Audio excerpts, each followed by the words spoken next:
Hello everyone. First of all, Happy New Year to all of you. May this year bring happiness, success, and all the things you are dreaming of. So, I have a gift for all of you of this year that I am back to this channel to continue our journey with positive vibes. So, myself Bhumi Kaushik, I am here to explain the chapter of class 9th chemistry.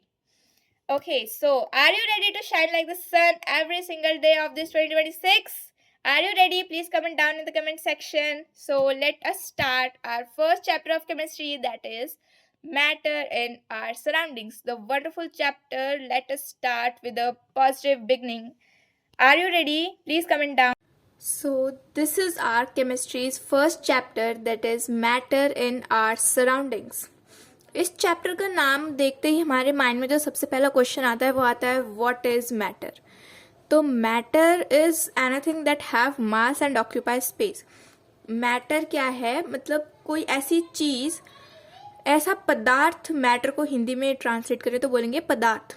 पदार्थ वो होता है कि जिसका कोई वजन है, जिसका कोई मास है और और जो है वो स्पेस ऑक्यूपाई कर रहा है।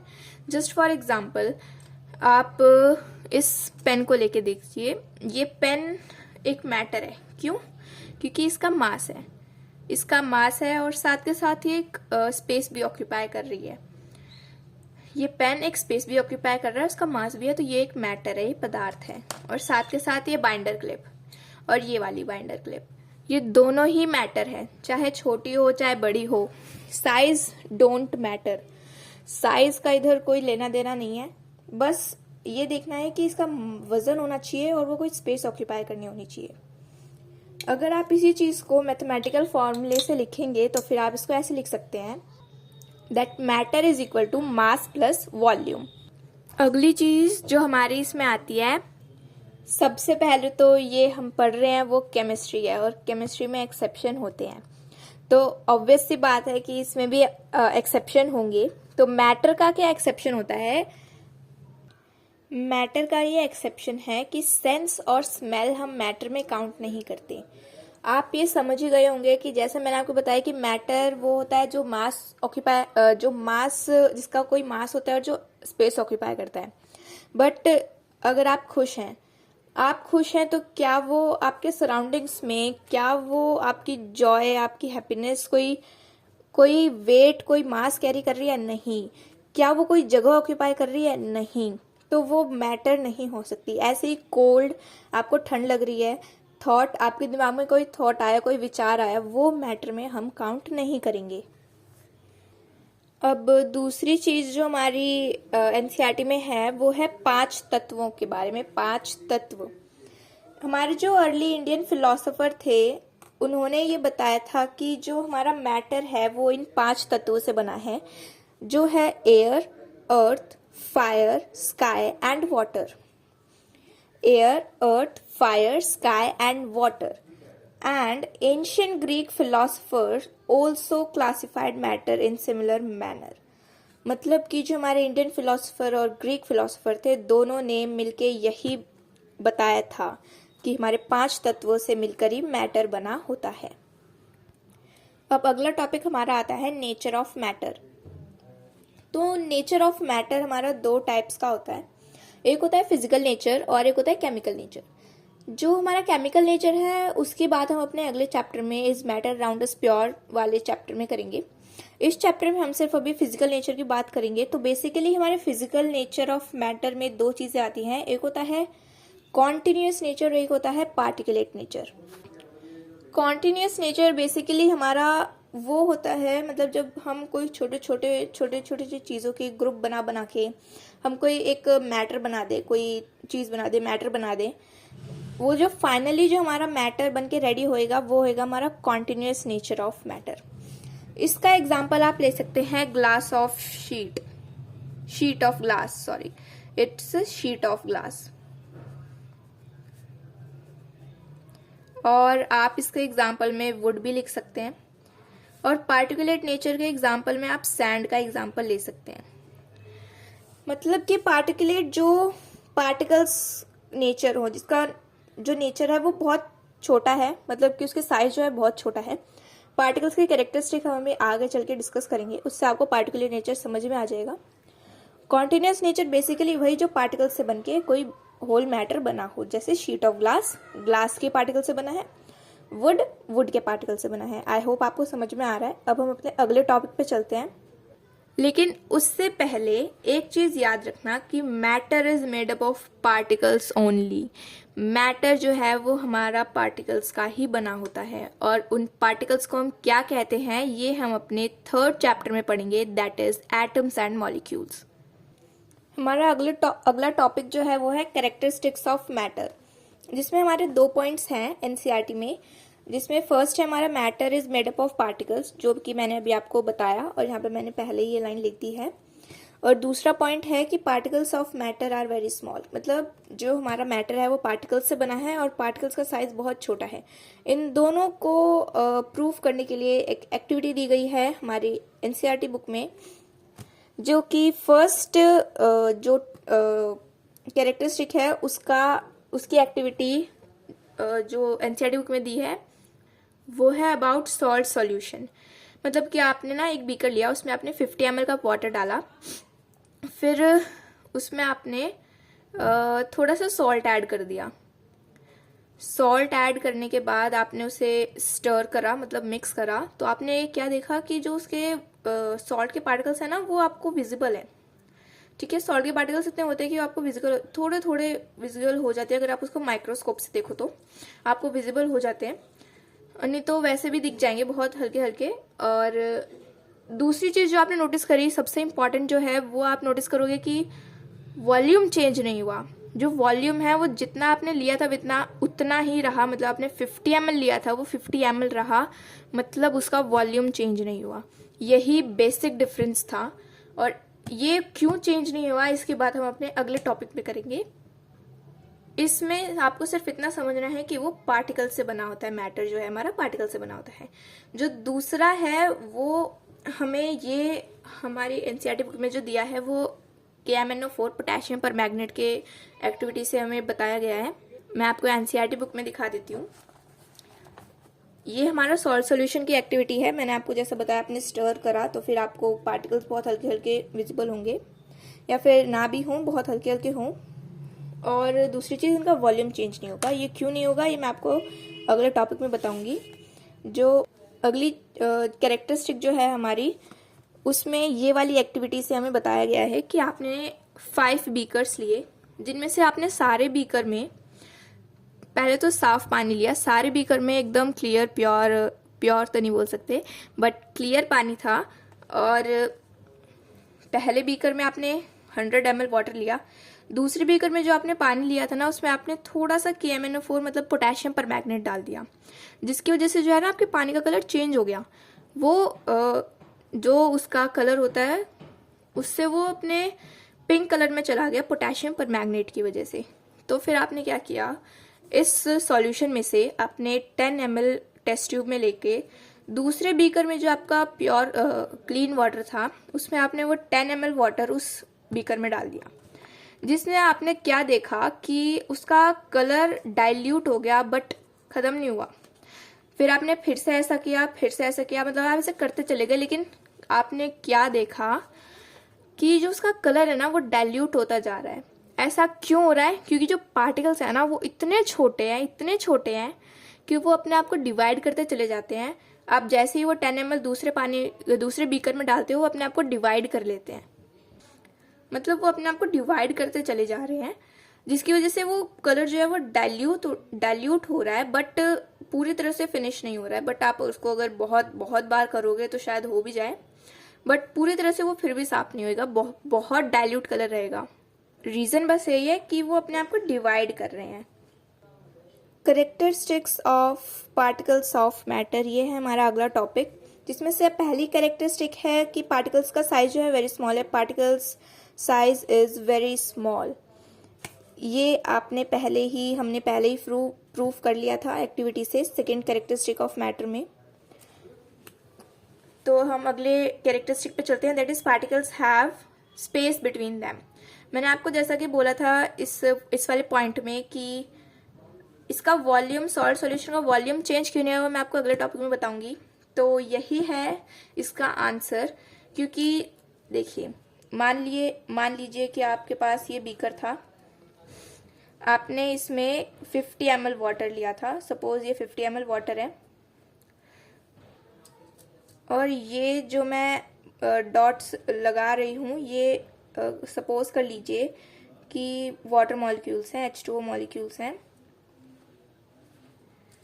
एंड ये ग्रीन कलर के पेन से जो मैं अभी डॉट्स बना रही हूँ, ये मान लीजिए कि ये सॉल्ट सॉल्यूशन है, मतलब सॉल्ट के पार्टिकल्स हैं। ये ग्रीन कलर के डॉट से जो मैं डॉट बना रही हूँ, ये सॉल्ट के पार्टिकल्स हैं, जो आपने सॉल्ट उसमें डाला था उसके पार्टिकल्स हैं। तो अब समझ में आ गया होगा शायद आपको कि वॉल्यूम चेंज क्यों नहीं हुआ था। क्योंकि जो वाटर के पार्टिकल्स हैं ना, उनके बीच में स्पेस होता है, और सॉल्ट के पार्टिकल्स के बीच में भी स्पेस होता है, तो फिर वो ना एक दूसरे से इंटरमिक्स हो जाते हैं। तो जो वाटर के दो पार्टिकल्स थे, उनके बीच में एक सॉल्ट का पार्टिकल चला गया, जिसकी वजह से वॉल्यूम भी चेंज नहीं हुआ और वो इंटरमिक्स भी हो गया अच्छे से, टेस्ट भी चेंज हो गया। बस यही रीज़न था इसका, और यही था आपका second characteristic of particles of matter. अब थर्ड और फोर्थ कैरेक्टरिस्टिक पढ़ने से पहले आपको कुछ चीज़ें जाननी होगी। देखिए, मैं चाहती हूँ कि आप जो एनसीईआरटी में हैं, आप उससे थोड़ा सा एक्स्ट्रा भी चलें, क्योंकि अभी आप थोड़ा एक्स्ट्रा लेके चलेंगे तो फिर आगे आपको बहुत नीडफुल रहेगा। बट आई विल ट्राई कि आपके ऊपर ज़्यादा लोड ना है, तो मैं बहुत थोड़ा एक्स्ट्रा लेके चलूँगी कि जो एनसीईआरटी बुक में नहीं है वो एक दो चीज़ें थोड़ा सा एक्स्ट्रा पढ़ाऊँगी। तो डिफ्यूजन के बारे में तो एनसीईआरटी में लिखा हुआ है कि डिफ्यूजन जो है वो स्पॉन्टेनियस इंटरमिक्सिंग ऑफ पार्टिकल्स होता है ऑफ 2 और मोर डिफरेंट सब्सटेंसेस। अब इसको हिंदी में बताऊं तो spontaneous intermixing of particles of 2 और मोर डिफरेंट सब्सटेंसेस मतलब कि जब आप 2 या 2 से ज़्यादा अलग अलग सब्सटेंसेस को स्पॉन्टेनियस इंटरमिक्स, मतलब जब वो हम बाहर से कुछ सप्लाई नहीं दे रहे हैं, हमारे बिना एफर्ट्स के वो अपने आप मिक्स हो जा रहा है, उसे हम स्पॉन्टेनियस इंटरमिक्सिंग कहते हैं। मतलब जो 2 और 2 से ज़्यादा सब्सटेंसेस अपने आप बिना बाहरी मतलब आउटर एफर्ट्स के जब कोई चीज़ें अपने आप मिक्स हो रही है, उसे स्पॉन्टेनियस इंटरमिक्सिंग कहते हैं। तो मतलब 2 या 2 से ज़्यादा जब डिफरेंट सब्सटेंसेस मिक्स हो जाते हैं, स्पॉन्टेनियसली इंटरमिक्स हो जाते हैं, तो उसे हम डिफ्यूजन कहते हैं। अब जो अगले 3 मैं डिफ्यूजन के पॉइंट्स लिखूंगी वो एनसीईआरटी में नहीं लिखे, but I want you should know about these. ये 3 पॉइंट्स आपके एनसीईआरटी में नहीं है कि फास्टेस्ट बिटवीन 2 डिफरेंट गैसेस। जो हमारे डिफ्यूजन जो होता है वो गैसेस के बीच में फास्ट होता है। मतलब कि अगर आप 2 gas for example oxygen and carbon dioxide को मिक्स करेंगे तो बहुत जल्दी मिक्स हो जाएंगे। इसका एक रीज़न ये भी है कि उनके बीच में स्पेस भी होता है, वो मिक्स हो जाते हैं। दूसरा जो पॉइंट है कि वो अगर आप 2 डिफरेंट लिक्विड या फिर एक लिक्विड और एक सॉलिड को लोगे तो फिर वो मिक्स हो जाएंगे, बट थोड़ा टाइम लगाएंगे। ना वो जल्दी होंगे ना वो बहुत धीरे होंगे, मीडियम स्पीड पे वो मिक्स हो जाएंगे। स्लोअर होंगे बट हो जाएंगे, लेकिन थोड़ा टाइम लगेगा। तीसरा पॉइंट ये कहता है कि जो अगर आप 2 सॉलिड को मिक्स करेंगे, इसमें मैटर की बात नहीं हो रही, इसमें पार्टिकल्स की बात हो रही है। I want to clear that we are talking about particles only here, not about the matter. कि जब आप 2 डिफरेंट गैस पार्टिकल्स को मिक्स करोगे तो वो फास्ट हो जाएंगे, और अगर आप एक लिक्विड और एक सॉलिड या दोनों डिफरेंट लिक्विड को मिक्स करोगे तो वो थोड़ा टाइम लगाएंगे बट मिक्स हो जाएंगे। और थर्ड पॉइंट ये कहता है कि अगर आप 2 डिफरेंट सॉलिड पार्टिकल्स को लोगे तो वो ऑलमोस्ट नेग्लिजिबल है कि वो मिक्स हो, मतलब कि ऑलमोस्ट नेग्लिजिबल ही लगा लो, नहीं तो अगर कोई होंगे भी तो बहुत टाइम लगेगा सॉलिड पार्टिकल्स को मिक्स होने में। अब इसका एक और बड़ा रीज़न है, वो भी एनसीईआरटी में नहीं लिखा, but I want you should know about this. इसका जो रीज़न है वो ये है काइनेटिक एनर्जी। आपने कहीं ना कहीं ये वर्ड सुना ही होगा, kinetic energy due to motion. मतलब कि अगर किसी भी चीज़ का मोशन हो रहा है, मतलब ऑब्जेक्ट है, मैटर है, पार्टिकल है, किसी भी चीज़ का अगर मोशन हो रहा है, अगर वो ऑब्जेक्ट, वो मैटर, वो थिंग जो भी है वो अगर मोशन में है, तो मतलब उसके बीच में काइनेटिक एनर्जी है, वो काइनेटिक एनर्जी की वजह से ही मूव कर पा रहा है तो फिर इसका फॉर्मूला ये ½ mv², आई होप आपको ये पता ही होगा, पहले से सुन रखा होगा, काइनेटिक एनर्जी कॉमन वर्ड है। सो इसका फॉर्मूला ½ mv² और एनर्जी ड्यू टू मोशन, ये काइनेटिक एनर्जी जो है ना, ये टेम्परेचर पे डिपेंड करती है।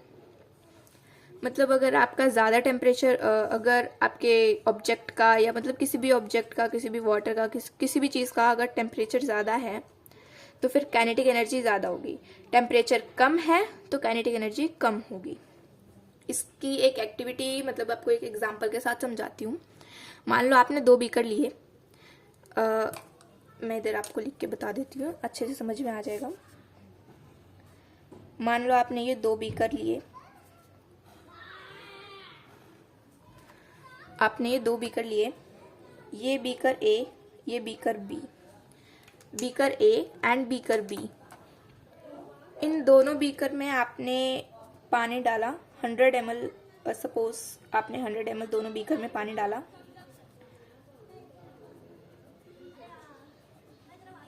$100 ml का आपने पानी डाला है दोनों बीकर में,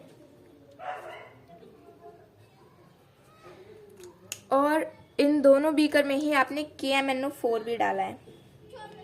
KMnO4, this is your potassium permanganate.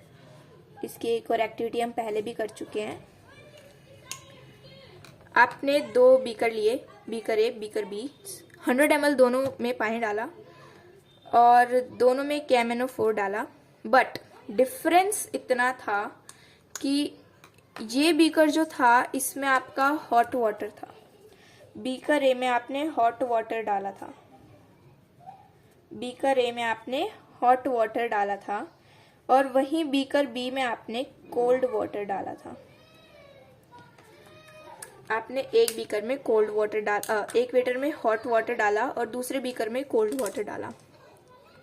पानी की वॉल्यूम दोनों की सेम है, अमाउंट KMnO4 का दोनों में सेम है, बट आपने जब हॉट वाटर में KMnO4 डाला ना, तो उसका कलर बहुत तेजी से पर्पल होने लग गया। क्या होने लग गया? पर्पल होने लग गया, मतलब बहुत तेजी से पर्पल हुआ। और जो आपने कोल्ड वाटर लिया था उसमें जब आपने KMnO4 डाला तो फिर वो उसको थोड़ा टाइम लगा, मतलब वो पर्पल तो हो गया था, टाइम तो इतना नहीं लगा, बट इसमें आपने देखा कि कलर जो था वो, मतलब टेम्परेचर ज़्यादा था, जो कलर भी डार्क पर्पल आया और बहुत तेज़ी से भी मिक्स हो गया, कलर डार्क पर्पल आया। इसमें आपने कोल्ड वाटर डाला था तो फिर ये मिक्स तो हुआ, बट इसका कलर जो है वो लाइट पर्पल था। इसका रीज़न क्या था? इसका रीज़न बस इतना था कि अगर आपका टेम्परेचर हाई है, अगर आपका टेम्परेचर ज़्यादा है, तो temperature is inversely proportional to kinetic energy. So अगर टेम्परेचर ज़्यादा है तो काइनेटिक एनर्जी ज़्यादा होगी। अगर kinetic energy, motion of the object, motion of the particles अगर ज़्यादा है तो जो डिफ्यूजन है वो भी तेज़ी से होगा, जल्दी होगा। तो बस यही डिफरेंस था। आपका गर्म पानी था तो फिर आपका टेम्परेचर ज़्यादा था, काइनेटिक एनर्जी ज़्यादा थी, डिफ्यूजन ज़्यादा तेज़ी से और ज़्यादा अच्छे से हुआ। ठंडा पानी था, टेम्परेचर इसमें आपका कम था, काइनेटिक एनर्जी कम थी, तो डिफ्यूजन अच्छे से नहीं हुआ। मतलब डिफ्यूजन हुआ बट लाइट पर्पल कलर आया और थोड़ा सा ज़्यादा टाइम लगा, इससे थोड़ा सा ज़्यादा टाइम लगा। बस यही डिफरेंस है इन दोनों बीकर में, और कुछ नहीं है। और ये चीज़ जो है ये मैंने आपको थोड़ी सी एक्स्ट्रा बताई है। इस चीज़ से जो है आपको आपके थर्ड पॉइंट, इससे आपका characteristic of particles of matter का थर्ड पॉइंट है वो क्लियर हो जाएगा। That is particles are continuously moving, particles are always in continuous motion. इसका एक एग्जाम्पल आपके एनसीईआरटी में दिया है इंसेंस स्टिक का। अगर आप एक इंसेंस स्टिक को एक कमरे में छोड़ देते हो, सिर्फ एक, और उसको आप लगा के आप उसको छोड़ देते हो एक कमरे में, तो आप क्या देखोगे कि थोड़ी देर बाद ना उस कमरे में स्मेल हो जाएगी उस इंसेंस स्टिक की। ठीक है, वो स्मेल अपनी खुशबू, जो इंसेंस स्टिक है वो अपनी खुशबू छोड़ देगी पूरे कमरे में, और पूरे कमरे में सिर्फ आपको उसी की स्मेल आएगी। ऐसा क्यों? इंसेंस स्टिक तो एक, और पूरे कमरे में स्मेल छोड़ दी उसने, ऐसा क्यों? ऐसा इसलिए क्योंकि उसमें डिफ्यूजन हुआ था। ये वो थर्ड पॉइंट आया था इसमें characteristic of particles of matter का, कि particles are always in constant motion, continuous motion. वो मूव करते रहते हैं, तो मूव करने से उनका तो डिफ्यूज़ हो जाते हैं। डिफ्यूज़ एयर के पार्टिकल से इंसेंसिटी के पार्टिकल डिफ्यूज़ हुए, वैसे डिफ्यूज़ होते होते पूरे एयर के पार्टिकल्स में पूरे रूम में फैल गए। बस यही रीज़न था। अब फोर्थ पॉइंट है कि पार्टिकल्स अट्रैक्ट ईच अदर। इसके लिए भी आपकी एनसीईआरटी बुक में एक एक्टिविटी दी गई है, that is on page number 3। You can see Bihu dancers, activity 1.6। There are 4 groups. First group are holding each other from the back and lock arms like bihu dancers. Second group are holding hands to form a human chain. Third group are forming a chain by touching each other with only their fingertips. And the fourth group students are running around and try to breaking the 3 human chains one by one into as many small as possible. तो मतलब कि इस activity में कुछ ऐसा ज़्यादा difficult नहीं है। मुझे लग रहा है कि आप इसका आंसर अच्छे से दे पाएंगे। Please comment down the answer. I hope आप सबके आंसर बिल्कुल सही होंगे। क्वेश्चन ये है कि इसमें से वीकेस्ट फोर्स ऑफ अट्रैक्शन कौन से ग्रुप का है और सबसे स्ट्रॉन्गेस्ट फोर्स ऑफ अट्रैक्शन कौन से बुक का है, कौन से ग्रुप का है। तो इसके जो एक्टिविटी है आप उसको देखिए। आप इसका आंसर फिर कमेंट बॉक्स में ज़रूर डालना। तो इसको मैं दूसरे एग्जाम्पल से समझाती हूँ। फॉर एग्जाम्पल, आपके पास एक चौक है। इस चौक को तोड़ने में कितनी देर लगेगी, मतलब कितनी आसानी से टूट जाएगा ये। लेट्स सी कितनी आसानी से टूट सकता है। ये तो टूट गया। मैंने तो बस थोड़ा सा फोर्स लगाया था बट ये टूट गया। ऐसा क्यों हुआ? क्योंकि इस चौक के पार्टिकल्स का जो फोर्स ऑफ अट्रैक्शन है वो बहुत वीक है। थोड़े से फोर्स से ही ये टूट गया। मतलब कि इनके चौक के फोर्स ऑफ अट्रैक्शन बहुत वीक है। और इसी की जगह अगर आप कोई आयरन नेल अगर आप लोगे तो फिर उसे टूटने में टाइम लगेगा, या फिर वो टूटेगी ही नहीं, पॉसिबल ही नहीं है। आप उसे हाथ से तोड़ने की कोशिश करोगे तो वो टूट ही नहीं पाएगी, क्योंकि उसका जो फोर्स ऑफ अट्रैक्शन है ना वो बहुत बहुत ज़्यादा स्ट्रांग है, इसलिए हम उसे तोड़ नहीं पाते। बस यही है कि particles of matter attract each other, but वो डिफर करता है कि कोई बहुत स्ट्रांगली किसी का बहुत स्ट्रांग फोर्स ऑफ अट्रैक्शन होता है और किसी का बहुत वीक फोर्स ऑफ अट्रैक्शन होता है। अब इसमें 2 चीज़ें जो मैं आपको एक्स्ट्रा में बताना चाहूँगी, that I want you should know about it. इसमें 2 चीज़ें जो मैं आपको एक्स्ट्रा में बताना चाहूँगी वो है कोहेसिव फोर्स और एडहेसिव फोर्स। कोहेसिव फोर्स वो होते हैं जब सेम काइंड ऑफ सब्सटेंस, मतलब कि सेम काइंड ऑफ सब्सटेंस है, एक जैसी चीज़ है और उसके बीच में फोर्स लग रहा है, उसे हम कोहेसिव फोर्स बोलेंगे। For example, water and water molecule, जब वाटर और वाटर के ही मॉलिक्यूल के बीच में जो फोर्स लगता है उसे हम कोहेसिव फोर्स बोलते हैं। और उसी जगह अगर वाटर और ग्लास के मॉलिक्यूल के बीच में कोई फोर्स लग रहा है, मतलब कोई डिफरेंट काइंड ऑफ सब्सटेंस है उसके बीच में फोर्स लग रहा है, उसे हम एडहेसिव फोर्स बोलते हैं। अब जैसे ये चौक था, इस चौक के बीच में कोहेसिव फोर्स लग रहा था, चौक के ही पार्टिकल्स थे ना, तो इस चौक में जो था वो कोहेसिव फोर्स था जो बहुत वीक था। अब हम इसको और तोड़ना चाहेंगे तो ये और टूट जाएगा। मतलब बहुत वीक होता है चौक का कोहेसिव फोर्स ऑफ अट्रैक्शन। आज की क्लास हम यहीं तक रखते हैं। अगली क्लास में मैं इससे आगे के टॉपिक्स आपको समझाऊंगी। जब तक मैं चाहती हूँ कि आप इन 2 पेजों का स्क्रीनशॉट ले लीजिए ताकि आपको आगे रिवाइज करने में तकलीफ ना हो। I am waiting for 2-3 seconds. Okay, I hope आपने ले लिया होगा।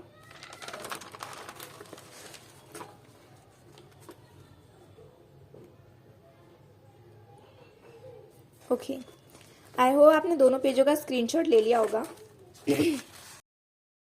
ऐसे ही यूजफुल वीडियोस के लिए please like, subscribe and share this channel, and till then bye bye, take care.